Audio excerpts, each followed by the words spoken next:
Hello and welcome to the Labour Social. Tonight, it's Friday, the 27th of October, 2023. So it's almost Halloween. So we've got our dark backgrounds, our dark, moody backgrounds to show that, it's Halloween and stuff. I was going to get dressed up for the occasion, but literally everyone's out tonight. Ollie is out, Scott is out. John might be joining us. John Morton might be joining us later. Super Tansky's out. Sorry, everyone. Super Tansky's not going to be joining us tonight. And Ben Chambers just said no. Didn't even give a reason. He just said no. Anyway, so what we're going to talk about is switch your mic on, Graham. Is my mic not coming through? Can you hear me? Oh, David Downey says switch your mic on. Can you just let me know in the chat if you can actually hear us? Because if you can't, we're in a lot of trouble. This is the moment where unplugged your cable again, have you? No, I couldn't have done. Well, if you can hear me, can you hear me? I can hear you. Well, if you can hear me, then people out there should be able to hear. No one else is complaining about the sound anyway, so I'm just going to assume that it's okay. We can hear you. Thank you, Vendetta. Thank you. Bit of a delay there, I think. We might get joined by a couple of others later on in the show, but as it stands, it's just going to be me and Phil. So it's going to be a little bit of a rerun of the agenda. But I want to just talk a bit more about this idea that, this is the last year of this Tory administration, probably. Can they actually achieve anything? Is there anything that they can do in this last year? Yes, but they're not going to. Do they have enough time? If they wanted to, but they don't want to. Ultimately, there's several things they could.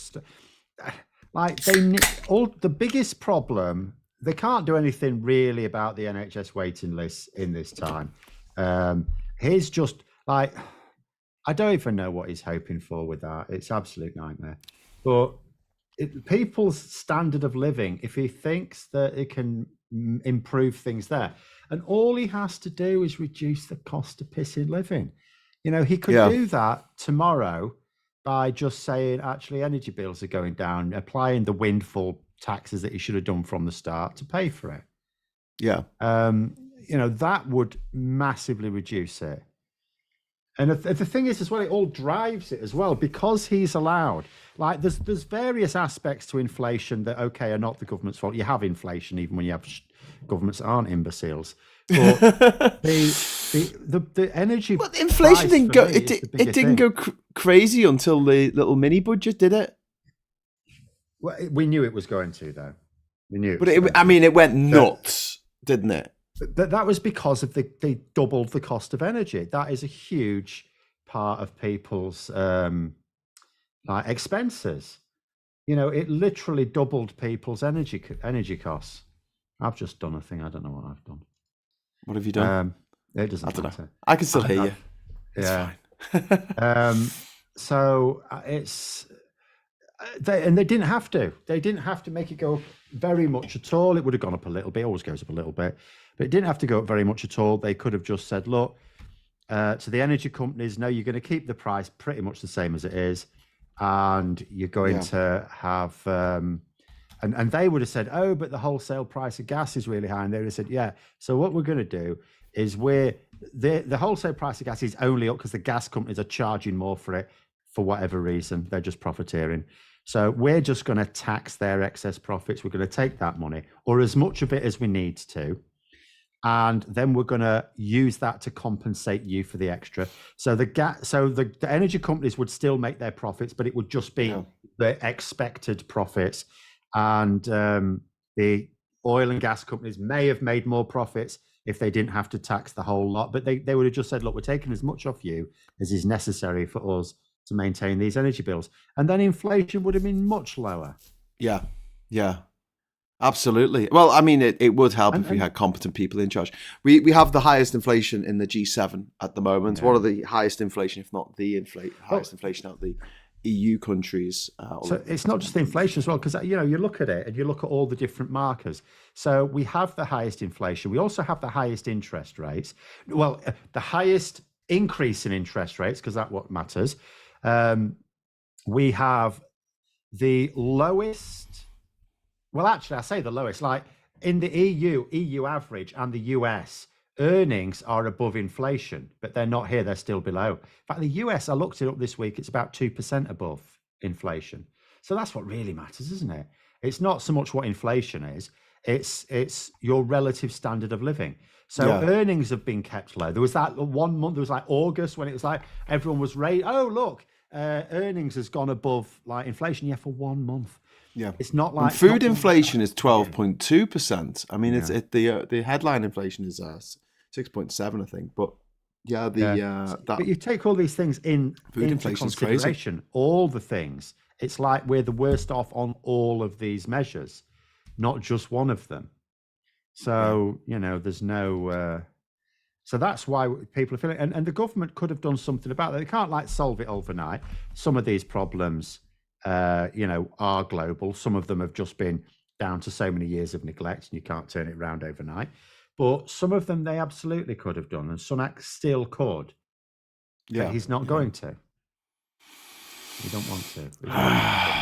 Right. Well, what damage they can do? Because I'm thinking of zombie government, zombie parliament, because zombies don't actually create or do anything. They can only destroy what is already there. What damage can the Tories realistically do in the next 12 months before they yeet it out of power? Well, they already are doing. I mean, look what's happening to water companies. All at the same time, they're going to lower the standards on water quality or monitoring water quality, right? So that's another Brexit win. Well done. Was actually as if our waters aren't polluted enough, we're going to actually water down those regulations at just the same time that Ofwat are saying, oh, by the way, 4 water companies are basically bust. Yeah. So that is, and when we're also focused on water because we've now got too much of it in some places. So, well, yeah, but it came from the wrong direction, Phil. Yeah. That was the problem. I can't believe it. She said, but we were looking this way. And like someone posted like a comment saying as well, as it, we don't really expect it from here. Do you not remember the beast from the east? Well, also, I mean, it comes from the sky. Now, there is an argument that trees will fall over it more easily if they're hit from another direction with the wind, but I don't see how this affects. Well, no, it can. No, it does. It can. But that's not the point. The point is she's coming up with excuses. It's her way of saying, oh, so we couldn't do anything about it. It's like, no, we're still supposed to have flood defences. We're still... the Netherlands managed it decades ago. They actually dealt with... I mean, they're much more prone to them than we are. And they decided decades ago that we ought to do something about this. They don't suffer from these sort of flood situations very often. No. No, they don't. Thank you to Emma for the super chat. Love you, Phil. You're so funny without trying. There you go. I don't know if that's a compliment. Well, it's not usually, is it? And then we're laughing with you, not at you. And then we got MJ Nichols. Thank you very much for the super chat. Will Johnson actually do what will Johnson actually do on GB News? Just host a show where he toots his own horn and splutters inanely for an hour. Who knows? I'll tell you what he won't be doing, though. He won't be getting on guests that'll be awkward for him. It'll be like with Lee Anderson, he'll be feeding beans to Jonathan Gullett. Well, in his case, it's like cheese and chorizo, won't it? But it'll be his own show where the only guest, if he has any guests on it at all, I suppose he will do. I'm not sure he's the sort of person to do monologues. So he'll just get guests on who are basically his mates. He'll be talking about Peppa Pigland and stuff like that. Yeah. But he probably will get his mates on board, which will be nice little learner for them as well. Nice little learner, yeah. So we've got some suggestions. Got some suggestions for the name of his show. We've got Lying Low, Fabrication for the Nation, Pork Pies with Boris Johnson. My personal favourite, They Call Me Mr. Phibbs. Well, someone on Twitter said to me what they're going to call it Jack Anori. I said, well, they might call it Jackass Anori. There's people Bojo's hour of bullshite followed by Hancock's half hour. Go on. I was going to ask if Hancock is Hancock still an MP? Matt Hancock? Yes, he is. Yeah. Oh my God! Like how? I mean, he's not going to. He's stepping down, so he's just hanging on. Lee's saying the Boris Johnson National Gaslighting Hour. Andy Thompson, thank you very much for the super chat. When Bitter Coffee said the damage came from the right of the country, was that a Freudian slip? It may have been. If anyone wants to jump into the chat with an idea for what Boris Johnson should call his show, feel free to do that. Sorry, what were you going to say? I'm curious as to what he's being paid for it, because like they keep saying things like, so like Lee Anderson gets 100 grand a year, but he's shit. Jacob Rees-Mogg gets 350 grand a year. He'll obviously be on way more than that. And I'm thinking to myself, look, the Daily Mail pay him $1 million, not far short of £1 million a year for his Daily Mail articles. He does one of those a week, and he can do that entirely from home, right? Jesus Christ. For GB News, like he has to go in and do. I mean, for all I know, he doesn't even write his Daily Mail articles. I don't know. The Daily Mail, obviously, we now know have got a history of ghostwriting for their guest writers. So who knows? But it may not be very much work for him, and it's certainly little effort. But for GB News to do a show, even if he just goes on and makes shit up for half an hour, is Jack Tory. That's a suggestion.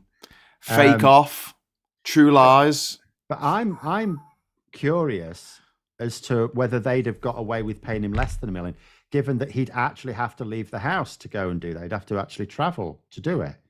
Yeah. And he'd have to put in more effort. So I'm wondering if they're actually really shelling out for this, or is it that just that the Daily Mail offered him way too much and he is prepared to do stuff for less? I don't know. Yeah. We've got a Krakatory from Captain Bart Roberts. Thanks very much for that.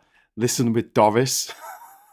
Well, Lucy Willis is saying, is Nadine going to be on the first episode? That is just going to be stomach churning. She might not be allowed because she does Talk TV. That's a competitor. They might not let her. Oh, does she? Yeah, I wouldn't know. I'm so out the loop. So just for anyone who doesn't know what we're talking about, Boris Johnson is going to be a presenter on GB News in December onwards. Bollocks with Boris, yeah. Lies for the gullible. Gibberish and Boulder Dash. News with BJ. That's what the B stands for, isn't it? Boulder Dash. Yeah. But yeah, I think of other B words, but yeah. Withering rights. Some quite offensive suggestions here, but yeah, none of them are particularly flattering. And I've got a question: like, who's going to watch it? Like, well, I mean, yeah. So they'll be doing it. Bloody hell, they'll be doing it. So I keep looking at the rugby score. It's not good. They'll be doing it. Who's winning? Well, are we fourth or? No, England are winning, but only just. Okay. I'm losing the thread all the time here. So thanks for doing this, Phil. They will be like, he'll bring viewers in. Of course he will. It's Boris Johnson, just like Nigel Farage did. And I don't think he's going to flop like Lee Anderson did. Nigel, someone like Boris Johnson can absolutely carry a television program. I just wish he'd stayed on the piss and tell instead of going to politics. So he will bring an audience with him, I'm sure.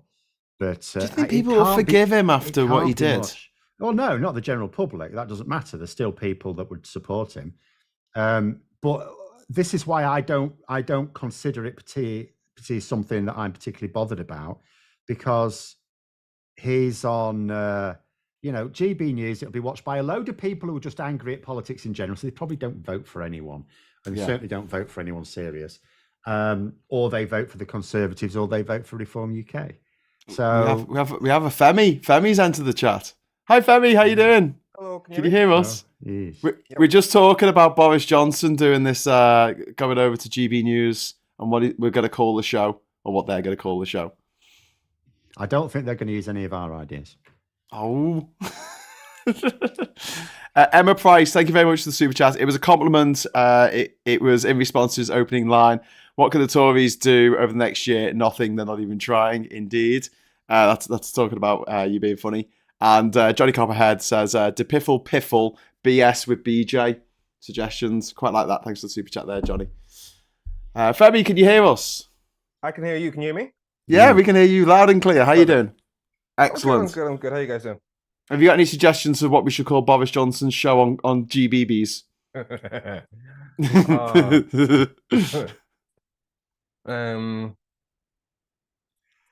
No pressure.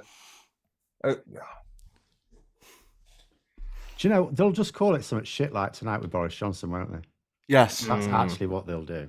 Of course. They could call it the day-to-day. They could call it Brass Eye with Boris Johnson. Mm. Brass Lie with Boris Johnson. I'd respect them if they called it Late Night BJ. I would. The thing is, this is another lost leader, isn't it? For they're paying Boris Johnson nearly $1 million to do a column once a week for the Mail. They're going to be paying way more than that for him to actually get off his fat arse and go to a studio each week. I would query. I don't know that he would just do it for something like $500,000 if he's getting $1 million to write a column. He might not even be writing it for the Daily Mail, where he doesn't have to get off his arse. Like having to actually travel into London. Yeah, exactly. Doing it. So this is going to be a lost leader for GB News, as I think GB News is just a lost leader in general, isn't it? Yeah. So this is a channel that was created by co-created by the father of the banjo player for Mumford and Sons. I think that is Peter Thiel something to do with GB News? Oh, is he? He's Palantir. Yes, he is. Something to do with this as well. I think he is. I thought it was Marshall, and then some Dubai investment group or something. Yeah, but I think the Dubai investment group has got something to do with Peter Thiel. Yeah, right. Or I don't follow all these threads. You see, I only know Peter Thiel of Palantir because that keeps popping up. Yes, and he named it after the evil seeing orbs from Lord of the Rings. Hello, we have a John. All right, John, how you doing? John Morton's entered the chat. Ronnie. Hello. So we were just talking about Boris Johnson's new TV show on GBBs and what he's going to call it. Okay. It's our Halloween special. Are you looking for a name? Well, David Downey, thank you very much for the super chat, has suggested True Lies. And we've had some good ones. My personal favourite so far is They Call Me Mr. Phibbs. Gaffs with Spaff. Spaffer's half hour. Spaffer's half hour. Is it half an hour as well? I have no idea. I'm liking I've not watched any of them. How long does Lee Anderson have to go for? They only pay him $100,000. Is he still on? Is he still on the? As far as I know, I've not heard he's been sacked. I mean, he would have had a contract, wouldn't he? Bloody hell! I don't know what his views are like. It's actually really hard to find views. You have to spend a lot of time trying to find views. It's not worth my effort. What you mean, like the how statistics? How many views each show got? Right. Because I think there's like Barb, but you need like a subscription to be able to use it properly. Oh, it's just a nightmare, isn't it? Because I don't watch telly. That'd be a ridiculous thing for them to spend money on. But I assume it's not doing brilliantly. Yeah. Because he's shit. Like all Lee Anderson can do is he just spouts these lines. Like he tries to be a shock jock, but he can't come up with his own original material. No. Did he do something to try to get people to eat cat food or something? I don't know. He fed Jonathan Gullis beans, and then the next one, he went, I'll try and feed him cat food next time. That's like, but there's no originality to him. So he's not going to carry a television program himself. Jacob Rees-Mogg, obviously, he just does like debates, doesn't he? Yeah. He gets on like-minded people from Novara Media and debates them. And then there was that time he had Marina on and didn't know what to do. So he just said she was being like hysterical or something. He was. I thought Marina was brilliant in that interview, especially when she said, "I'm never doing this again." Just like walked off. But yeah, so Femi and John, we were talking at the top of the show about this being a zombie government, i.e., they're not going to do anything over the next year to create anything. All they're going to do is cause mindless destruction, like zombies. So it's just a case of like, what can they actually do in this like final year of the Tory government on the way out? What more can they trash? Because looking at the list of things, I mean, there's not much left, is there? Well, I think they're just going to start announcing general big plans that will be essentially uncosted, and will be horrendously too expensive. And basically say, well, we would have given you this, Labour didn't do this, and then leave them with that bombshell, or start the projects even, which goes against the whole cancelling HS2 thing, but still, try and leave as many bombshells for Labour as they can. Yeah, it just seems too strategic. I mean, I think so as well, but it just sounds Like they've got this weird, not at all joined up strategy. On the one hand, I think that Rishi Sunak is just looting. I think he's just looting. I think he is. Well. I don't think he gives a shit. I think it's all about how the few India Tory contract. MPs are left. I don't think he cares whether they're in a position to rebuild after it or not. But I do think there are some Tory MPs who do. But I don't think. So from their point of view, I don't really know what they're thinking. Are they just thinking that things might get better, and they know they can't get rid of Rishi Sunak realistically? So are they just hoping for it to be better? And do they just end up then sleepwalking into a January 2025 election because it will never be a good time to go? I think it will just get worse next year for them. It will. I just want to jump in because Brian Ferguson dropped in a super chat. Thanks, Brian. The more they pay Boris, the more money is bled from whoever is funding that shit show, paying millions and millions, blowjobs column. Well, that was the point I was going to make. The whole thing about GB News is it doesn't make money. It loses money, but they don't care because the people funding it are billionaires who just want to pump out their propaganda. It's just a total propaganda channel hosted, presented by Tory Brexiteer MPs, and it's disgraceful. Captain Hogwash, that's a suggestion for Boris Johnson's show. Thank you very much, Thomas. I like that. Captain Hogwash with Boris Johnson. Don't you think then, given that they're willing to like chuck money at it and they just want to get a message out, don't you think they would get more people on who can hold an audience? Because they've got like Nigel Farage, Boris Johnson will. They haven't really got others, have they? They put the clips onto social media and it gets 1 million views. Yeah, but each individual one doesn't get a few. It's like a few hundred. I'm going to look it up again. They're every now and then they'll hit one, but almost all of them, it's just because they clip so many. That's why. That's how they've got to their whatever billion views or something.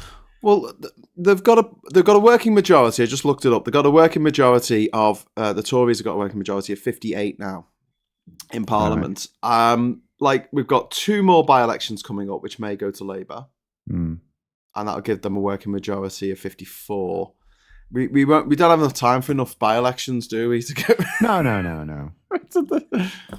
That's pretty bad, though, isn't it? They're just getting like a few hundred or a few thousand views, their videos. They just ram so many on. Like in the last hour, there's been like 4 thrown up there. They're just 8. GB News is doing this. Yeah, I mean, they're just clipping their show. The stuff goes out on television, and they just clip whatever 5, 8, 10 minutes worth, and just stick it on, and it might get 1,000 views. But you do this, you know, if you do that 4 times an hour, then you're going to end up with 50 videos a day or something like that. If I have a look at them, I'm not sure. Fred Westminster. Someone suggests a Stab in the Dark as a homage to Michael Gove's 1990s TV show that he made with David Baddiel. Weird time to be alive, the 90s. Yeah, so this is how they end up with, in the last 30 days, 45 million views. By putting on dozens of videos a day that get like next to nothing. Yes. So, John, I was going to just bring John into the conversation a little bit. We were talking about sort of tactical voting. Obviously, we're part of a tactical voting group. And do you think that it's going to be necessary? That's my question for you. Yes. Why? Yeah. After those by-elections in which people didn't vote. Yeah, I mean, look, the swings in those by-elections and Selby as well were astounding. But keep in mind, these are still by-elections. And I, regardless of what we think, I think the polls are going to narrow slightly still when we get to an election. Not by loads. I do think the Tories are toast, as I think we all do now. But you know, I don't know. There's just something in the back of my head just thinking that they're just going to narrow a little bit, and all these, you know, MRP polls. I'm always a little bit pinch of salt with MRP polls where it's going, Labour are going to have 430 seats or something. Hang on,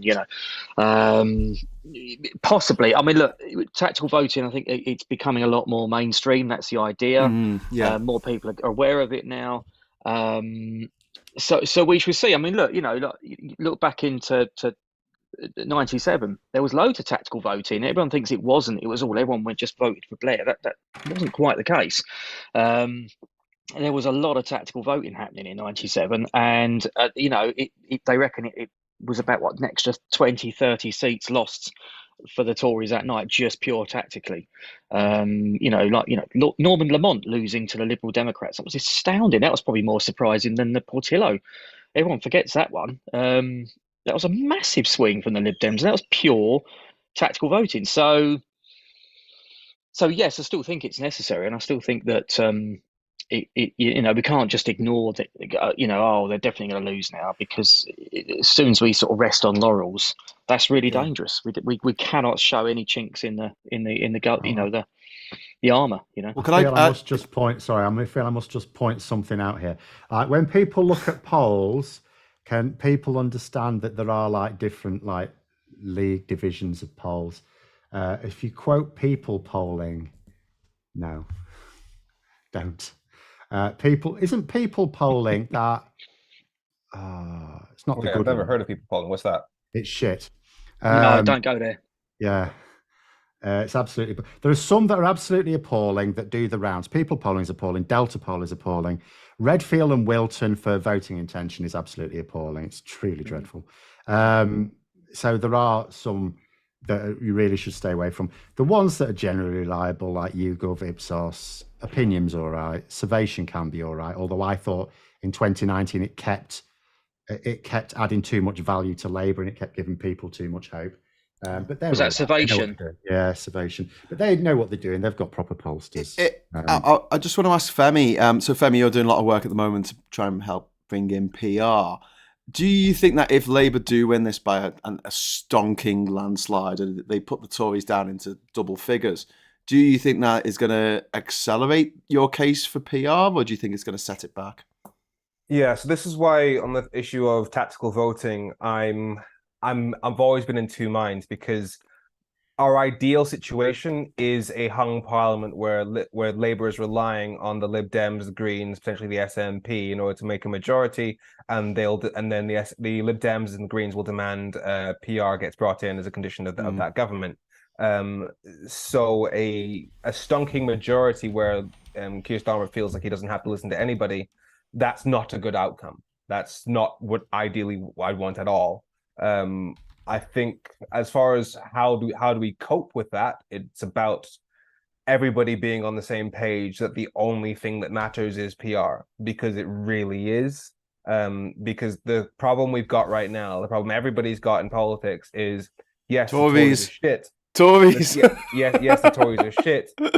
But we also aren't particularly happy with the alternative, even though we know we have to get the alternative if we want to have any hope of changing anything. So the only way to actually make the alternatives better is to make them actually feel that fear voters. And right now, in the first past the post, because we only have two choices, the opposition never really fears the voters. They just have to just be not the other party. Yeah. So everybody needs to be on the same page. Just a quick shout out to Charlie Nelson there, saying there was also the James Goldsmith referendum party, and Andy Thompson saying Boris, the country member. Yes, we remember. That's a suggestion, I think, for the TV show. And I think Brian Ferguson, super chat, thank you. The more they pay Boris, the more money is bled from whoever is funding that shit show, paying millions and millions, blowjobs, column in inverted commas. Yeah, I think I've mentioned it. If I miss any super chats, just let me know in the chat. Just shout at me and I'll notice it. But yeah, I mean, I can see that there is a very good case to be made that even if Labour get a landslide victory, they could lose all that in 5 years. And because they are inheriting just the worst economy that this country has seen since the war. Like, we haven't had this kind of period of 16 years of stagnation. That's not happened. That just hasn't happened. The economy over that period has always grown. I know it goes up and down, but it's always grown over that time. Exactly. And so it's going to be really, really hard for Labour when they get in to actually make any difference, any change to people's lives immediately. There's going to be a bit of a lag, no matter what they do. There's an argument as well, though, that it can also force them into proper reforms. Like when we were talking at the beginning about PR companies. No, having a shit economy will. Because Labour cannot afford. They can't just point at a graph and go, look, we made that better. That don't work on people. It works for the Tories because the media will go, oh, look, isn't this brilliant? but they won't do it for Labour. Labour have to be able to say to voters, do you feel better? And they have to say yes, otherwise Labour don't win. So, when I was talking about water companies, we're literally in a situation now where the Ofwat are saying, by the way, 4 water companies are basically bust. They're collapsing under their failed privatisation model. They're going to need like a quarter. Well, Jesus, I can't remember. £250 billion or something like that over 27 years to actually update the infrastructure that they were supposed to have done from the start. And the government's response to this is, right, what we need to do is to lower the standard of water quality monitoring.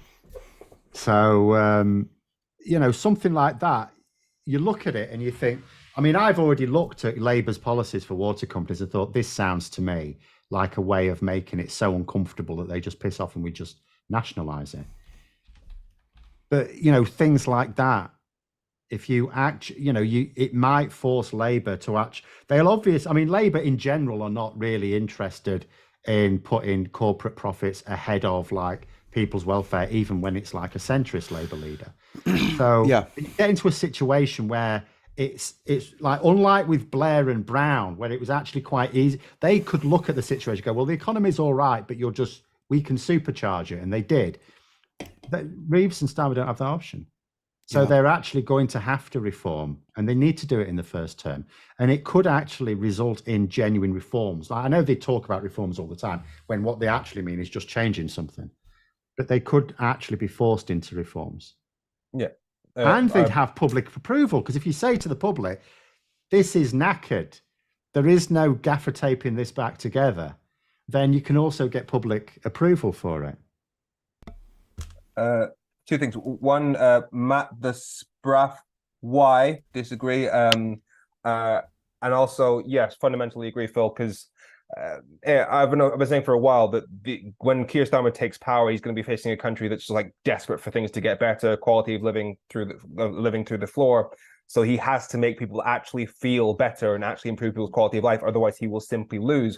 And it comes back to PR. If at the following election, it's still a binary choice where the other party, the Tories at the time, will be able to say, well, do you like how things are? You don't? Come with us then. Yeah. If there's a binary choice again, the 2-party system, Labour will be out at the next election. How do you, I'm going to say we, but how do people who want PR, I think that's everyone here, how do we convince people like Angela Rayner, who have actually got, absolutely, when you talk to Angela Rayner, she completely believes that first past the post is in Labour's best interest to keep, even though it only results in a Labour government 33% of the time. Well, my argument is always it's powerfully in Labour's interest, because what they want to be, they very genuinely want to be ultimate. They don't just want to be in power to loot the country. They actually want to put something in that makes things better. And my argument to them is, as soon as you lose power, and you will lose power, it's gone. It's just gone. Well, there's the Tories. And I cannot put it any more simply than that in terms of what is in Labour, because that has to be the argument. Well, in terms of the public arguments about fairness and votes and things like that, that doesn't work on Labour, because all you're doing is saying to Labour, how would you fancy having fewer MPs so the Lib Dems and Greens can have more? But for Labour, it is, you can actually keep your reforms in, because there will never be a majority of MPs who want to completely trash them just for their own personal profit. What do you think, Femi, coming on that? So I agree with that point, that is the argument to make to Labour if you still believe that people like Angela Rayner are opposing PR in good faith, because if that argument works, you want your reforms to actually last, so that you can actually say, hey, we actually really built something and it lasted. That works.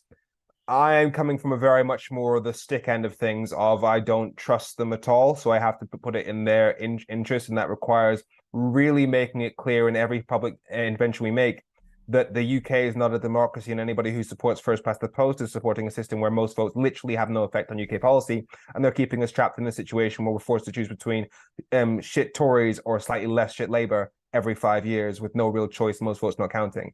I think it's the... But that's not going to convince Labour, is it? That might convince people who aren't Labour. I mean, saying to Labour, I think you're shit.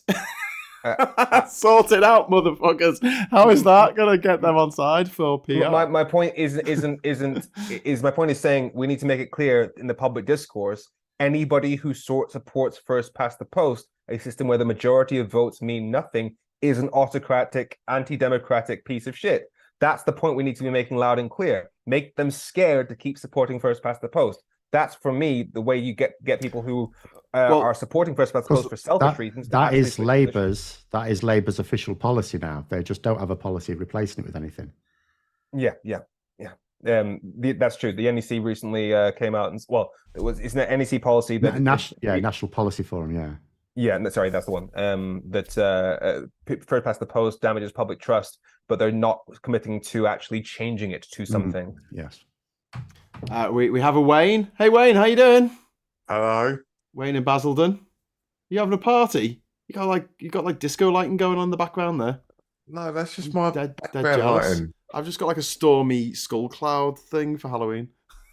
No, it's just, Cheers, Paul Fletcher, by the way. just my normal stuff. Big shout out to Andy Thompson for the super chat. Carry on, Boris. We're trying to come up with names for Boris Johnson's TV show because he's got a TV show now with GB News, which starts in December. Bojo Go-Go. There was one suggestion which was Twatman and Robin, as in robbing. Yeah. Which was very good. Now we're just talking about PR and the fact that most Labour members want PR. Most members of the public who are politically aware want PR. Labour, I mean, half the MPs, that I know want it, but then there's other MPs that are just like, no. Yeah, it would be the worst thing ever because what their big fear is, Labour would split in 2 or 3. Yeah, but MPs are not the issue here. The MPs aren't the issue. Wait, why'd you say that? You mean union bosses? No, there's enough unions now on board with it as well. That's fine. GMB aren't. GMB are the big ones who go, no, we don't like this. But generally speaking, the rest of them are.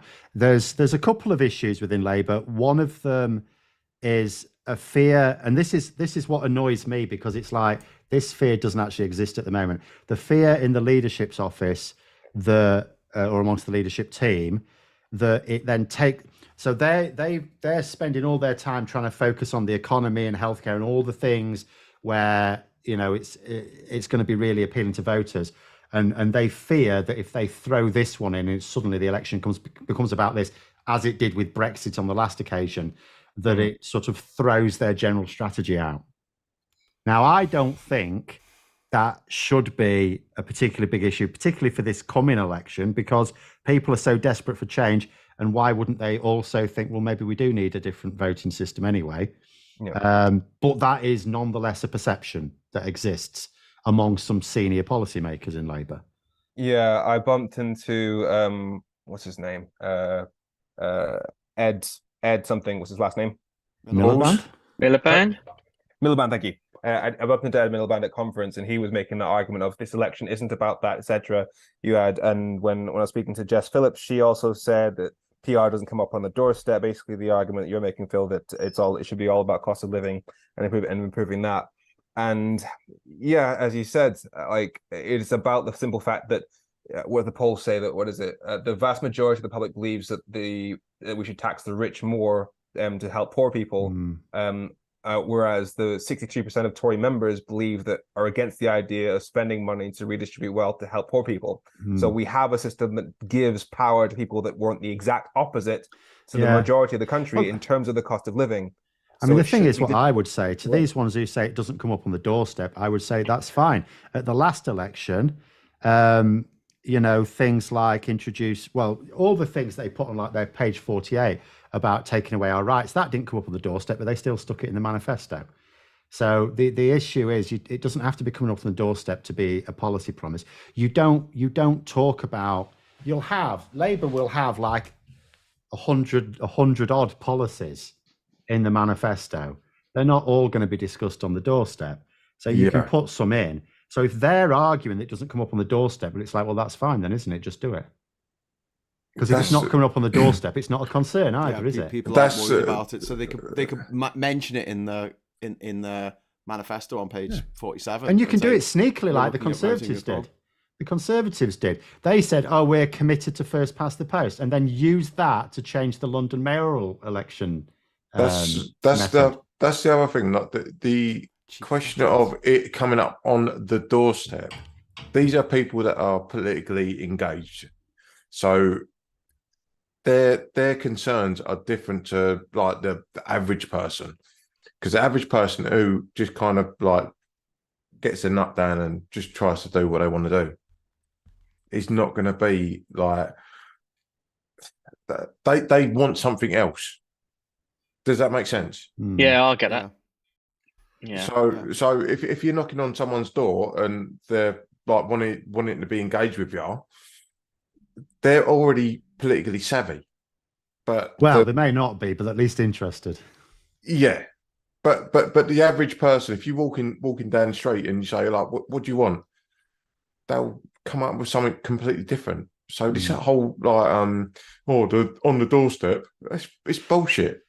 It always is anyway. The on the doorstep is just like code for politicians saying, "This is what I want you. This is what I am going to pretend is the top issue." It just so happens to be the top issue that I agree with as well. Yeah. It's always used. It's always used like this. But again, for me, it just argues the opposite when they say it doesn't come up on the doorstep. It's like, well, that's brilliant. So there's no reason for you not to put it in the manifesto, then, is there? Yeah, I'm telling you now. I was in a pub just down the road from me in Benfleet in Essex, and the conversation that I overheard, like there was three guys, and it was all about the Remembrance Day stuff. And I was sitting there and I was fucking biting my fist, trying not to. Like my mate was like, "No, don't," because that's the actual conversation you have all the time.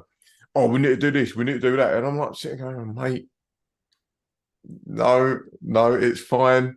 Because they were talking about the veterans and like, we need to do this like more like the Americans. More, I was like, yeah, but I mean, I get the sort of chat that people have down the pub, but like, what is really concerning people at the moment is the fact that they just can't afford to live. Like, they're working, they can't afford to get on the housing ladder, they can't afford to pay their rent. People are panicking. People are really stressed out. Relationships are breaking down because that's a big thing with a lot of relationships break down over finance.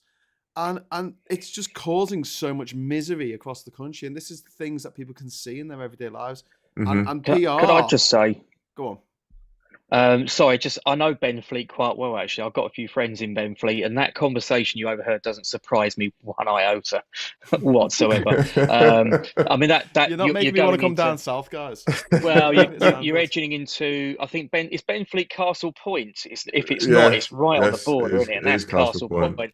I mean, that's Canvey Island. That really should be an independent nation by now, if you ask me. And I've lived in this place. Ring of dynamite, blow it up, push it out. Oh my God, it's another world. And what they talk about down in that neck of the woods. So I'm pasting people with tarring people with one brush here. But trust me, I've been in Essex all my life. Yes, it's Gamantopia.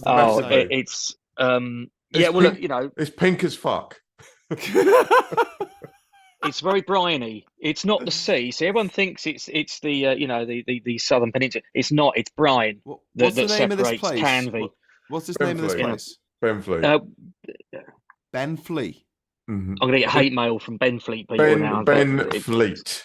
Benfleet, like Ben had a fleet. Ben as in the name, and then fleet. Okay, I've written it down. I've put a cross through it, so I know never to go there. Well, it's a big reform, though. Where the sun never. One thing I will say about that the whole Castle Point and Benfleet and down that part of Essex is that the Reform UK Facebook page has gone, because I keep an eye on these local ones here and there. That is really seriously getting some steam, and they had Richard Tice down. They had what's the other guy down? Off.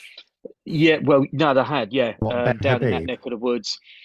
That's it, Ben Habib, and they've actually gone down there to do talks. They're not going to take votes from Labour, are they? They're only going to take votes. They'll take way more from the Conservatives. There isn't any votes for Labour down in Castle Point anyway. So they will take votes from the Tories down there, and there's a lot of there seems to be a lot of people that are really not happy with the Tories, even in Castle Point, which I think is one of the most safest Tory seats out there. Mate, So, it's nailed on. It is blue as fuck. yeah. You could not be more like Tory than there. Yeah. Well, I'm in Malden, which is the fourth safest seat in the country for Tories. So, Jesus. How do you live? Like, don't you go out your mind? Don't you have like days where you just wake up and go? Well, most people like where I am, if it wasn't being broken up into 4 new constituencies, I would be in one of the safest Tory seats. But like most people don't talk about politics. Certainly not to me. Around here. Well, yeah. No. They might get a sensible answer. There was a message from Gardy saying that Jess Phillips' main issue is the notion of the constituency link, that she wants to represent her constituents, and she feels that if we had PR, then it would be more broader, and then you'd be on a list, etc. Go on. You say your bit, and I have an absolute argument against that. The point I made back to her, well, for starters, it doesn't have to be like a countrywide PR. It can be regional. It can be down to as small as Birmingham, and where you just have a larger constituencies, and you then split up the MPs based on the percentage of the votes that they get, and therefore it's proportional, and everybody's vote counts. But you still have that degree of a constituency link, that local element. Yeah. But the main point that I put to her was that the majority of people don't see their votes actually count. So they don't actually feel any connection to the person that supposedly represent them in Parliament. So that constituency link means nothing to the majority of people. And when she said, but it means something to me, I said, yeah, because you won your constituency. It worked out for you. Yeah. I would say, even for those whose vote does count, the thing is about this local MP, not everyone has a local. I don't have a local MP. I don't have an MP. Because my MP doesn't come round here, doesn't do surgeries. If you email him, he will get back to you. You won't like what he has to say to you, but he will get back to you. I don't have an MP. And the other thing is, there's a lot of MPs, far too many, that don't do anything in their local constituencies or anything like that. Now, here's a notion. So let's say you've got an area like a region, like Birmingham or something like that. I don't know how many MPs, but let's say you've got between 6 and 8 MPs in this PR region. And people are voting for particular MPs, and then they notice that because it's wide ranging and you can sort of go to whatever MPs, there's a couple of things here. First of all, you start to notice that, say, the MPs representing the Lib Dems and Labour all do their constituency work, and the lazy Tory MPs, not wanting to generalise, don't do anything. Then that starts to make them think, well, hang on a minute, this is no good, because you can now see a hard-working MP. You've got that contrast. You can see which MPs work hard and which ones don't. So it motivates parties to select candidates that will put the work in. But the other thing as well is there are some issues you will have locally, which, an MP of one particular party will be able to help you more than another. So why not be able to pick and choose? And that's what I mean. Some people just don't have an MP, even if they do their constituency work. Like, there are some MPs who will do a surgery, but you bring a particular issue up and they're not interested because it doesn't fit within their ideology. Whereas you could say, well, on this occasion, I'm going to get more benefit from going to this MP. So you can do that. Can I be like really controversial? My former boss is a Tory councillor, and my most aggressive councillor has been a Tory councillor. So please don't shoot me. And they have got a lot of stuff done, like on my behalf. The Labour the Labour contingent have been very weak and flagellant here. But that's the benefit, though, because then that way you get to go on this particular issue. The Labour MP will be better. I'll go to them on this particular issue. I think the Conservative MP will be more interested in what I've got to say. That's the benefit. Oh, my local it's Stephen Metcalfe is my MP, Hmm. right? Absolutely useless. I've emailed him and like messaged to his office. Nothing. Absolutely nothing. But my local Tory councillor has been on me. Like as soon as I say something, he's like, "What do you need?" Yeah. To his benefit. Yeah. Like, well, there was someone in the chat there saying that their local, their MP when they were Tory was actually quite good at getting back to them, and now they've got a Labour MP and they're not as good at getting back to them. Again, I mean, going back to what Phil said, it would be helpful if you had more than one MP that you could write to. 100%. As I say, 100%. people will see the difference, and the next time round, they're not going to vote for the lazy ones. So it's in that party's interest to not allow any lazy candidates. Yeah. I would Like, also if you've been a shit MP, it's like, right, you're not our candidate for next Be time. the end of because safe you're going to cost seats. us a seat. Yeah. Be the end of wasted votes. Be the Yeah. end of the ridiculousness of like a Tory requiring 20,000 votes to get elected, and a Green candidate requiring 800,000 to get one MP into the House of Commons. But isn't it annoying that you can have these like local councillors that do a good job for you that have a certain banner behind them, and then the other ones just go, no, fuck it. Well, the thing is, I'm for a all right. local, I think, to be fair, with a local councillor, that's all they're becoming a local councillor for. All right, some of them are on the take because they happen to have a construction firm, but generally speaking, it's that's all they can do. Whereas an MP, you've got that constituency workload, and then you've got your parliamentary scrutiny, and then you may have running the country if you're a government minister or shadow minister as well. So you've got those sort of, and some will naturally gravitate towards one rather than the other. So you will get some MPs who will naturally spend more time at Westminster than in their constituency. That's fair, Doge.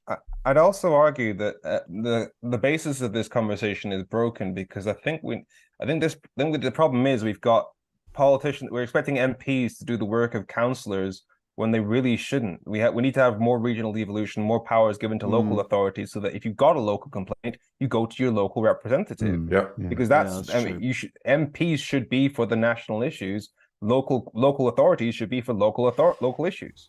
Well, MPs still have to champion certain things in Parliament as well, like gathering funding. But yes, I agree. If we had local government where they were properly paid full-time politicians. Yeah, full-time politicians. Councillors are not paid. It's a voluntary post. You get about $6,000 in expenses a year. It's ridiculous. So the only people who can afford to be councillors are people who are born rich, or people who are, retired, quite wealthy, got nothing else to do. Okay. I'm not sure I agree with that. Well, look, I mean, how do you get the time otherwise? If you're working 9 to 5 and you've got a family to look after, come on. You're not going to have time to be a councillor as well, an effective one.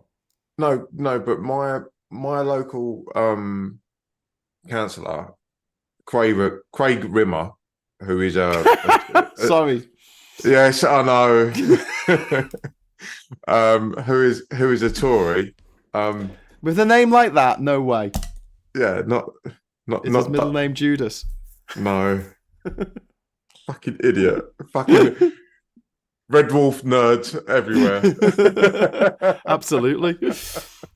But no, he is like always looked out for me. Like always, like anytime like I've had any local issue, he is straight on it. And I don't care about the rosette that he wears. He does a job. Well, this is a point that's being made in the chat by Craig. He's saying PR makes MPs compete to impress the locals. Yep. Being good on a local issue can result in your party picking up far more votes. Massively. As there's something to play for in a safe seat, why bother? Our local councillor that is Labour is absolute shit. He's shit. And what is the point in voting for someone who is shit? John has just put into the chat. Hi, John, wherever you are. Rab is quitting, but his seat is a target for the Lib Dems. I thought it was easy to put it in the chat. I thought I'll just write it down there. No, he's standing down the next one, isn't he? He's standing down anyway, but his seat is quite high up actually on one of the Lib Dem target list. Yeah. Oh yeah. That's Yeah. something and something Epping and what is it? Something and something. No, it's in Surrey. Is it? Rob, yeah. Is he?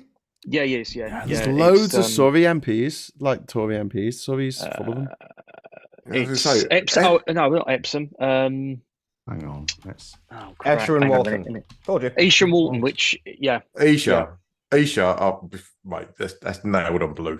That is absolutely nailed on blue. No, because I went there they nearly got him during last the time. 2019 election because it was one of those places where if the Labour and Lib Dems worked together, then it would have gone that way. You think? Yeah. No, it did. It's a minority vote for the Tories. Okay. They nearly had him. Yeah. Bloody hell. So there's 51 Tories stepping down in the next election, including Richard Bacon, Crispin Blunt. He's stepping down anyway. I think he might have to step down a little bit earlier if they find that these substances that they found on him are in fact drugs. They know they're going to get fucking absolutely smashed. Yeah. Graham Brady, head of the 1922 committee, he's standing down. Chris Grayling, failing Grayling. Wouldn't it be really funny if Chris Grayling actually failed to step down? Like he messed it up somehow. With the defence committee. Chris Grayling would try and step down. He'd miss the step. He missed the step. Forgot to tick that box. Alistair should be able Jack. to fly then, shouldn't he? Alistair Jack, who's a minister. Savage Javid stepping down. We've got Will Quince, Dominic Raab, as John said. Douglas Ross is stepping down. Don't forget him. Alex Sharma is stepping down. Dominic Raab is one of the sort of people that I would really not want to meet in a pub. But I wanted to see him get beaten, and I wanted to see him cry in a. Sorry, you met Raab in a pub. No, I would not like to meet him in a pub. Yeah, and I did once in Birmingham because he came for the Birmingham for the Tory Party conference in 2019 or something like that, and so he was there. He was very wary of me because we had we managed to get because it was when we were doing our Poetry Our Choice, and one of our activists managed to get a picture. She put a picture of a paper that said "I'm with an idiot," and then revealed it for the photograph she took with him. Can I go off on a little tangent, Femi? You've got a very decent profile with regards to these people.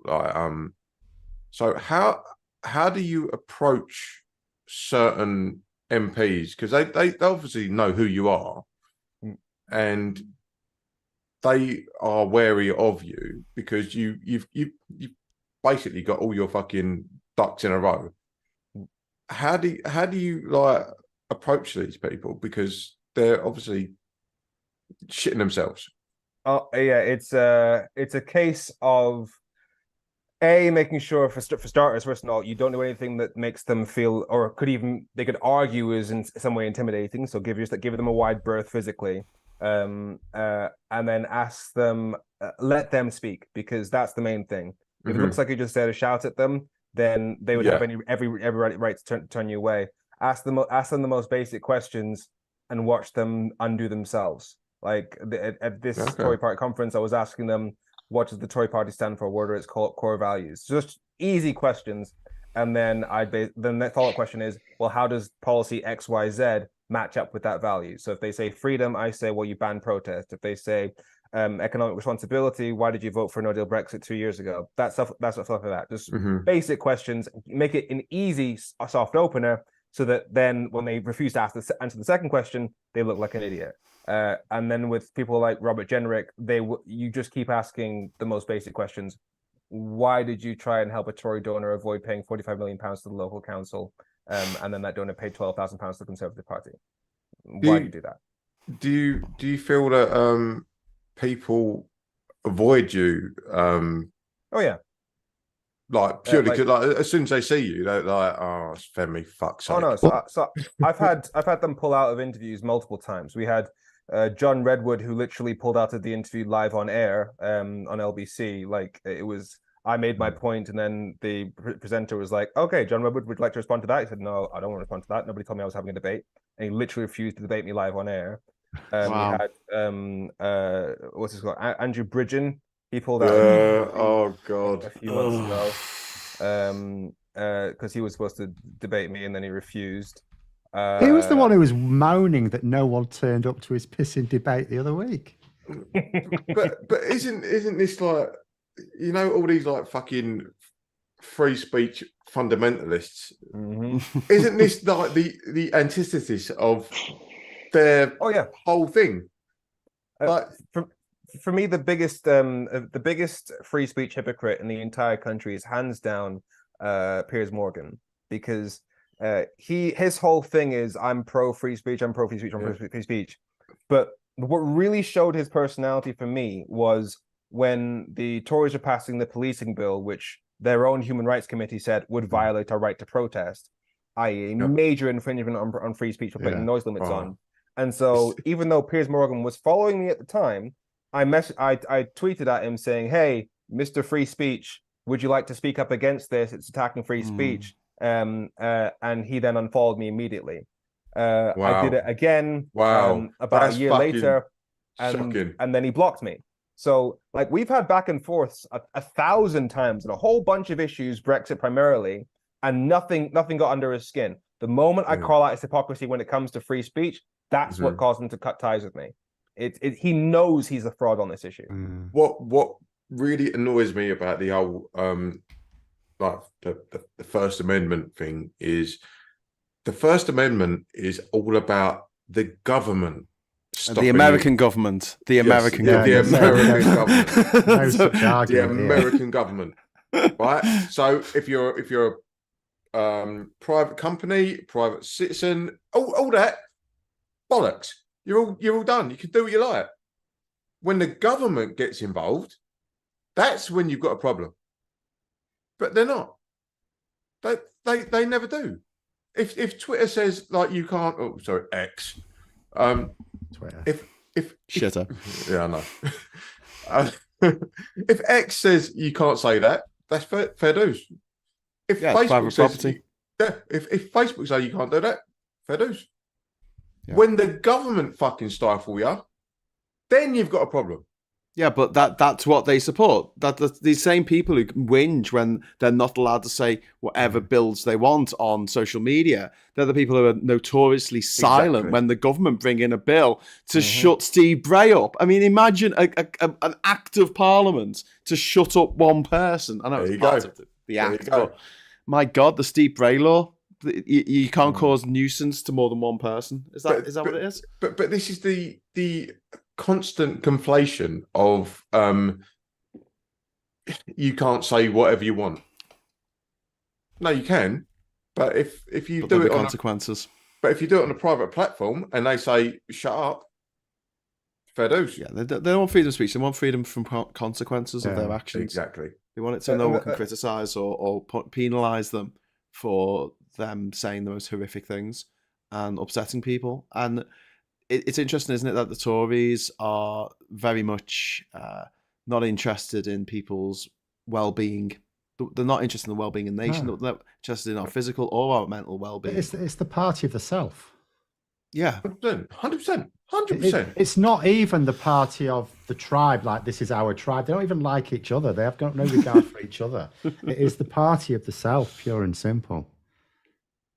Like, Femi, as someone who's partaken in so many like shows, like debate shows, do you not feel that when you get silenced or squashed down because of time issues or whatever, that it's not really giving you like a proper format to debate, because all they're doing is just shutting you down because don't really set the trend. Yeah, it's incredibly frustrating, the iron fist that there is on the UK media in terms of the ability to debate issues that are complex at length at a normal pace rather than just following the news cycle. I won't go into detail, but you'll notice that I'm not on Jeremy Vine and haven't been for about a good few months. And Weird that. yeah, and the thing is, like, it wasn't a case of not like pulling in ratings because all my appearances did, but clearly something about the guy that can prove that all the people that involved in the conversation around Brexit royally fucked up for the last few years, and now it's fucking the country, shouldn't be given a platform. Jesus. Yeah, where's your free speech, Femi? Yeah, I've been cancelled. You've been cancelled. Yeah, oh, mate, you should do a book tour. You should do festivals and things called the I've Been Cancelled festivals that they all do on the right. Read about it in my column in the Daily Mail. I've been cancelled. I get paid £1 million for it. We've had some more suggestions for his Boris Johnson's TV show. I particularly like Born to Lie, which is nice, and I would lie to you, which is nice. I like that. But yeah, the masked liar. Yeah, but one of the things, I mean, I haven't seen that many clips. Whenever you were on Jeremy Vine, Femi, I would always see the clips on, because I didn't watch it on TV. I'd see the clips on Twitter or Facebook or YouTube. Same with Marina when she was on it. I think she's been on it a few times. Was it Marina or maybe Gemma? Marina goes on. Yeah, Marina's been on it, and Gemma Forte as well. They always get clipped up. So I mean, you would think they would want you. You would think that for the benefit of their ratings and getting the name of the show out there so people have heard about it on social media. Depends who makes the decision, though, doesn't it? Yeah. If they're safe in their position, even if they don't get the best ratings, then they can afford to be a bit more like apply their own personal leanings.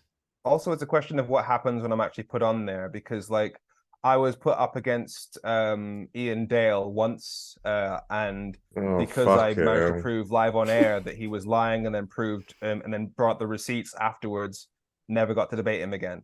I consistently made Carol Malone. She used to be my almost every week sparring partner. I consistently made her look stupid. I think my favorite one was when it was the week when after they toppled the statue, the Black Lives Matter group then put a statue of an activist on top of the plinth where the statue had been, and they're not allowed to do that. You have to have a permit. So technically, you could say criminal damage or whatever. But it's the same week as Banksy had done some graffiti on a subway door. And Carol Malone's position was she was supporting the graffiti, but not the statue. And I said, okay, so in your head, supporting equal rights is criminal damage. Graffiti on public property is art. Yes. Cool. She got dragged, and then she blocked me. Because I don't have to say anything. I just make her say stupid shit, and then she blocked me. And you guys there? Yeah. We're just listening intently. And as a result, I never got put with her. I didn't get put with her again. That's really interesting. Has there been anyone that you've debated? Sorry, before I ask this question, thank you, Ryan Brown. I missed your super chat earlier. Bojo will fix it as an idea for the name of his TV show. Oh yeah, I'm sure he'd love to be associated with Jimmy Savile.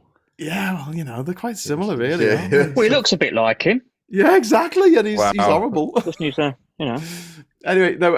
I was going to say, Femi. So, is there anyone that you have debated and they've just been so rude and obnoxious? You just thought, I'm never speaking to that person again. That's a tricky question, because I think the rudest person I've ever debated was probably Mike Graham. No. Is he the guy who thought you could grow concrete? Yeah. That's I've been on his show as well. Yeah, because literally the first time I met him, I knew it was talk radio at the time, so I was like, all right, they're not going to be friendly. But I walk into the studio, and even with like Julia Hartley Brewer before she got I feel sick. We'd be cordial in the studio, but like with this guy, I meet him for the first time. As we're about to walk into the studio, he says, "I'm going to tear you a new one." What? That's the Nixon strategy, isn't it? So he flexed like that. Yeah. No, that's how he was just trying to. It's trying to put you off because get an advantage. Nixon used to do things like that. God. Oh, But that'd be hilarious. I'd think that's hilarious because he's not confident. Yeah, yeah. I mean, that was the same one where we then went on. It was like 2018, and I said it all comes down to people not understanding what the single market is. He said, "Well, of course I know what the single market is." So I said, "What's the single market then?" He said, I don't know what the single market is." And then I explained to him what the Oh single market my was, fucking and then he said, God. "Well, yeah, of course I know what the single market is." Oh my God. The guy's beyond idiot. This is embarrassing for fucking broadcasters of our national fucking. Yeah, that's why they don't invite him back on. Yeah. Yeah. That's why we need more media outlets. By we, I mean people who aren't mad Tory billionaires. It seems like nearly every single absolutely. big media outlet is owned by a big Tory billionaire. Usually, when I say Tory, I don't mean they actually live in this country, but you know, one way or another, they want the rich to get richer, and they want the people who aren't rich to just shut the fuck up and put up with it. You know, here's your shit sandwich. Fucking eat it and smile. The thing that really annoys me is the fact that like we can like as a conglomerate work as independent media and talk as the layman and completely depose all of these fucking absolute idiots that are like posh like public school boys and all that shit. We can just say no, you're talking shit, mate. It's one of the things that Phil and I talk about a lot is that especially Labour don't use their social media as much as they could. I mean, this is an access to everyone's phone in the country. We're broadcasting to literally everyone here. I mean, not everyone's watching by no means, but I'm saying, the potential is there to reach millions of people, and it doesn't cost anything, except our time. That's it. We get on Zoom, we have a chat, we make content. It's one of those things. I was having a discussion with a mutual friend of ours about setting up a studio in London, and I said, if you got money, give the money to the people, not me, but all the people making content, so they can make the content look better and get it out quicker and easier. Give them a subscription to Premiere. Do you know what I mean? Give them an AI subscription so they can edit it. Just say edit this and it'll do it automatically. With Premiere now, you can actually edit by the text. So you put your video clip in, it automatically transcribes it, and then you look at the transcription and you delete, like you do with a Word document, the bits that you don't want, and it'll automatically edit it all. Yeah. And Labour are missing a trick. Because when we were at that Labour conference, it was the start of this month, and I was going to that guy, I get through to like 320,000 unique accounts based in the UK on my channel. And you think, well, that's quite a lot. Because politics has been a bit crazy the last couple of weeks, now if I look at the last month, it's like 500,000 unique accounts in the UK. Yeah. And, they're just missing out on that. And these aren't, and it is other people. These aren't Labour members. Labour members don't know who I am. So these have to be other people. Yeah. And they'd get way more. With an interest in politics, which is quite a niche subject, British politics. Yeah. Just a shout out to Captain Bart Roberts there. BS with BJ, super chat for one of Boris Johnson's shows. A lot of the chat has been suggestions for Boris Johnson's shows. Sorry, not been able to get through them all. And Shane K, thank you very much for the super chat. All we need to do: go to the polling station, vote Labour, go to the Winchester, have a nice cold pint, and wait for this all to blow over. Yeah, thanks, but then Lucy. it all goes wrong in about 10 or 15 years, though. Vendetta's asking, ask Dale Vince if he'll help fund this channel. I've already done that. We'll see. Watch this space. Femi, do you have any more paid gigs coming up with these shows? Honestly, right now, the people that book me the most are BBC and Talk TV. Sky's gone cold on me for over a year. Really? Yeah. I think it's been a year and a half, maybe. Do you get anything other than an appearance fee? Do they actually pay you to come on as a presenter? They did when I was doing the pledge. That was definitely good one. That was okay. I'm set. If I keep doing this once or twice a month, then I can pay rent, sort of thing. That was good money. But that COVID killed that. Because you couldn't have 5 people sat next to each other. And so the show ended. But then after that, they'll do you like 100 or 200 quid for appearance every now and then. But they just didn't do it for me after that. Yeah.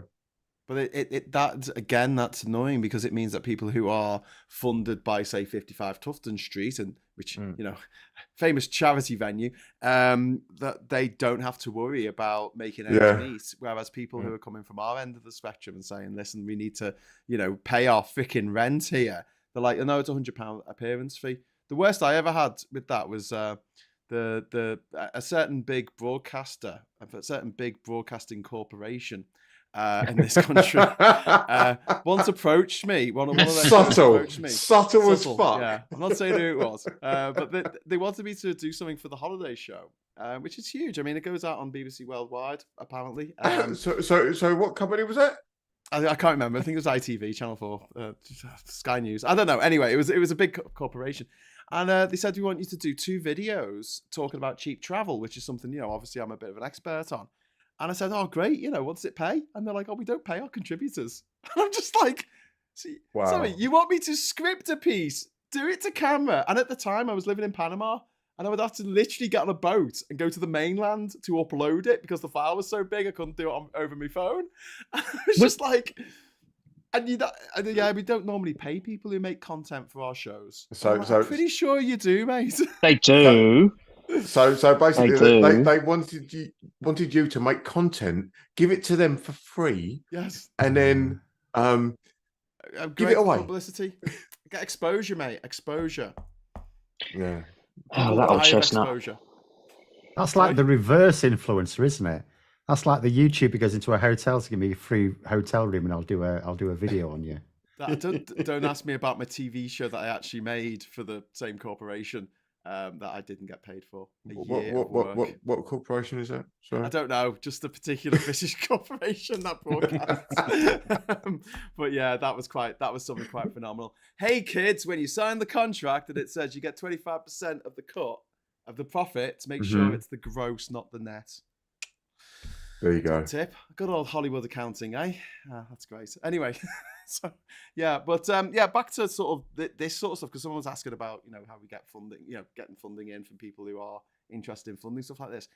We do need to work on that because we're up against Talk TV, we're up against GB News. I don't mean this channel, just us in general on the left.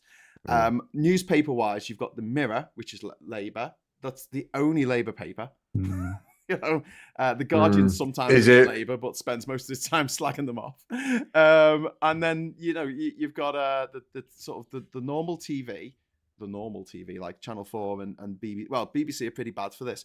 They believe that you should have to do this false equivalence for anything. I know this has been brought up loads of times in the past, but there was that great quote. I think it was by Emily Maitlis, where she was saying we'll spend 4 weeks trying to find some economist who thought Brexit was a good idea, and we'll find one, and we'd have to present it like the argument was 50-50 when it really wasn't. No, that false equivalence is just an absolute fucking misnomer. Here is reality, here is fraud. Which one do you want to go with? Yeah. But it's like someone's getting the weather person on to tell you what the weather's going to be like, and then having someone else on there for balance to say no, it's not, because I don't feel it in my bones. That's a great shout. That's a fucking great shout. It's just like, I'm stealing that one. I'm stealing that. That's good. It is weird, isn't it? Thank you very much to Johnny Copperhead for the £5 super chat. Have I got lies for you with Boris Johnson? Love it. Courtesy of Thomas Blaney. Thank you very much, Johnny, for the comment. It's really windy. No, it's not. It's really rainy. No, it's not. No, it's not. That's what they do, and it is a battle. It really is. Anyway, so we're going to wrap up soon because it's coming up to 5:30. And Yeah. we don't want to keep you up all night. But before we go, I would like to just ask you each to name a story that has piqued your interest this week in the news in the UK. Phil, what have you got? Well, it doesn't have to be in the UK. Something else you want. Well, I mean, for me, really, it's the fact that the NHS waiting list. I mean, they were last December. It had just gone over 7 million. It was 7.2 million when Rishi Sunak said, "I'm going to cut waiting lists at the start of this January." It's now nearly 8 million. Yes. And yet, what he's going to do inevitably when it gets to because they're talking about the waiting list won't come down at all until like next summer, and they don't mean it won't come down below the 7 million that he inherited. They mean it'll come down based on the previous month. So he'll then try and go to the election. I brought waiting list down, and they go, "Well, what are the waiting lists? 8.3 million," and we go, "Yeah, but you inherited like 7 million." "Oh yeah, but it's come down from last month." But I mean, that's for me just like the waiting list when Labour were in power was 2 million, just over 2 million. And there's been a bit of 16 population weeks, growth. Wasn't it? Wasn't that 16 weeks? I think it's well, oh yeah, that's a new one. People waiting over a year. Yeah, there was none of that. That didn't happen under Labour. No, I think that didn't anyone happen who at waited all. a year. No, there wasn't. That's much more recent. But just in terms of even the overall number, just over 2 million. There's been population growth, not that much. It's not like 4 times the population, and we're going to have roughly 4 times the waiting list. And yet you think to yourself, well, hang on a minute. So we're paying the highest tax rate we have in generations. The NHS was promised more money as a result of Brexit. Where's it all gone? Where is it all? Where's all the money gone? So, Femi, what was your sort of news story of the week? Not necessarily a news story. It's just a couple of things that the Tories have said on the main story of the week, which just shows that they're not even trying to hide the extent to which they're being biased on this issue. Because you had Oliver Dowden on Sky News condemning the UN Secretary General for saying that the Hamas attack didn't happen in a vacuum, and then, like, literally a few seconds earlier, saying that the attacks on Israel didn't happen in a vacuum.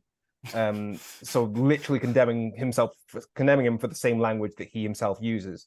And then you had Lee Rowley on Question Time last night, literally straight face saying, for me, the challenges in the Middle East are challenges. The situation is a challenge, but for me, it started on the 7th of October. That's where it starts. That's where it stops. Sorry, this isn't what you're saying. This is what the Tory MP. This is what the Tory MP said last night on Question Time. He literally started said, oh my god! This is word for word. As a historian, that kind of makes me angry. The situation in the Middle East is challenging, but for me, it started on the 7th of October, and for me, that's where it starts and that's where it stops. There is no context, no explanation. All we've got is the reality of 1,400 people who are no longer with us. That's word for word. Literally just saying, "Hey, Middle East conflict. Yeah, it happened this month. Nothing before that." It's the extent to which they're not even hiding the bias on this anymore. Yeah. John, what was your news story this week? Was Peter Bone maybe, or Crispin Blunt, or? I mean, they're quite obvious, aren't they? I mean, yeah. I mean, that's obviously, I think, the two big ones. But then again, that's, dare I say it, that's getting boring, because we'll do this next week. There'll be another one next week, won't there? So there will. I don't know. The guy who got arrested for scaring motorists whilst wearing a gimp suit, I think, struck out this week. Did you see that? It was, I think it was Bristol, Somerset way. And there was a guy wearing a full. It must be that one. Brizzle. And it run around in front of motorists when motorists were pulling up at traffic lights or something. Yeah. And he'd get on the floor and writhe around and then just run away. And he got arrested. What did they arrest him for? Maybe it's like a new Tango advert or something. Oh, that one. So to me that was that was kind of a highlight. Just reading that. And I think also another little one as well is the AI this AI conference Oh yes, thing that this was what I mentioned in the Tory video that came out this week, where they just lied 43 times in 45 seconds. And one of the things they said they're going to have an AI conference, and I was like, "What?" The thing so is, tell us a bit more about this. And I don't know much about that, but that's just I just dread to think where they're going to go with that because the problem is no one's like Liz Truss was saying, "Oh, it's absolutely disgraceful you've invited China," and it's like, well, if we didn't, no one would turn up. There's hardly anyone coming. You know, it's supposed to be so that we can. It's like this master plan of his. Oh, we're going to lead the world on this, and it's like no one's coming, mate. No one's coming to your party. There's hardly anyone attending. We're zombies to the rest of the world now, aren't we? Well, he just thinks, just put these invites out and people will come. It's like, well, why? What are you doing to like encourage the world to take us seriously? Yeah. Well, every world leader is probably turning around to the secretary and going, Rishi who? What? Who's that then? You know, probably don't even know who he is, half of them. He's so non-eventful, isn't he, this guy? Yeah. So, Wayne, what was your news story of the week? That sort of I've got absolutely sit up and go, what? Absolutely nothing. I'm just going to completely fangirl out for Femi because Wayne's just happy to be here. No, I've been an admirer of yours for a long time. So yeah. Oh, I really appreciate that, man. Yeah, thank you. No, pleasure to be in your acquaintance. Pleasure to meet you, Wayne. And yeah, so that's all I'm going to say. I'm just going to say. Oh, thanks, Wayne. Femi, good people. That's it. Fantastic. Okay, well, thank you very much to everyone who joined us tonight, and in the Zoom call and also in the chat. Thank you very much for the super chats, obviously. Phil will be back on Sunday with Labour Vision, setting out another part of Labour's agenda for the forthcoming term of office, we hope. What are you doing it this week? I think it's on steel this week. On steel, British steel. Well, is it about green steel? Yeah, Keir Starmer's been talking about that this week when he's been able to like talk about anything that's not in the Middle East. Ollie Bowler Hatman is big on he's big on Sheffield steel, isn't he? He likes to talk about steel and making it part of the green revolution. Yeah, I mean, I lived in Scunthorpe for a few years, and I still live just outside it now. Boo! I'm so sorry. Doing that. What's Essex ever done to Scunthorpe, or vice versa? I don't remember having a rivalry with Scunthorpe. They both voted for the Tories, though, didn't they, in the last election? Exactly. So did most of the bloody country. Wrong ones. Liverpool didn't. No, Liverpool wouldn't. No. Liverpool didn't. Although that'll be the downside to PR, having to explain to people in Liverpool that they are going to have a Tory MP. The scasser that lives in. You are. Nah, I've got off it now. You just Phil. I was all for PR, and now you made it sound awful. A Labour MP, indeed. I'm joking. I still want PR. Anyway, so thank you very much for joining us on the show this evening. And like I say, Phil will be back on Sunday, and then I'll be back on Monday morning at 9:30 for Morning Brew. So until then, I'll say happy Halloween when it comes. I think everyone's having their parties this weekend, aren't they? And until next time, hello, good evening, welcome, and goodbye.